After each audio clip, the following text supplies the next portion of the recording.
The lazy son. A rich money lender used to live in a town with his wife and son. His son, Jack, was very lazy, and on the other hand, the money lender was very hard-working. He used to go to the Shiv temple every morning before sunrise. And after that, he used to take a round of his farms, stabling, and where all his business was spread. The money lender was very upset with his son's lazy attitude. Son, wake up. Let's come with me to the farms and help me in work. Oh.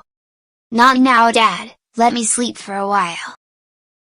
Money lender got very upset and went to the farms alone. After some days, he got very sick, and he died soon. Even after the death of his father, Jack didn't take any interest in his father's business. Due to that, they were having massive loss in the business. Seeing this, Jack's mother said to him, "Son, we are facing a great loss in the business. So, what can I do in this? I don't have any knowledge of the business. Even, I have never gone to the farms with Dad." Do one thing. Your grandfather lives in the next village. He has a great knowledge of this business. You go and meet him. He must be having a solution for this problem. Alright, Mom. I will go tomorrow only. Next morning, Jack went to his grandfather. Greetings, Grandpa. God bless you, son. Tell me, how are you? After Dad's death, we are facing a great loss in business. Mom told me that I should come to you for your expertise. Now, only you can help us in this. Your mom is absolutely right. I have a solution for your problem. Tell me, Grandpa, tell me. Quickly. You just have to do one thing. Like your father. You have to go to Shiv temple every morning, before sunrise. And after that, you have to look after all your business. And you have to do this every day. Alright. I will do the same, what you told me. From next morning, Jack started waking up before sunrise. He first went to Shiv temple. And after that, he goes to look after all his business. Every morning he goes to farms, then ration shop. After that to his stable. It went on for a few days, seeing him coming to work every day. The laborers were discussing with each other. Did you see? The boss is coming every day to work now. Yes.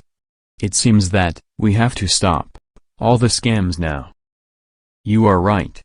Otherwise, we will be trapped. Gradually, all the laborers saw that Jack was taking rounds of the shop and the farms, and in the fear to be trapped, they stopped all the scams. After the closure of the scams, the loss in the business also decreased. And Jack and his mom gradually became rich again. Oh wow. Look, Mom. Due to Grandpa's advice, we again became rich. You are right, son. You should go to your grandpa and thank him. Grandpa, thank you so much. You have done a miracle. Just because of you, our business has flourished again. My son. I have not done anything. You only have done all the hard work. What? Me? But how? This all was happening due to your laziness, just because of your lazy attitude. You were not focusing on your business. And the laborers were taking advantage of that. And done all the scams. But now, you are going to work every day. So, they stopped all the scams in fear to be caught, and your business has flourished again. By listening to his grandfather, he realized his mistake. He left his laziness and started working very hard on his business. So, guys, the moral of the story is this: that laziness is a bad thing. So, we must complete our work on time by sacrificing our laziness. If you enjoyed this video, do like, share, and leave comment.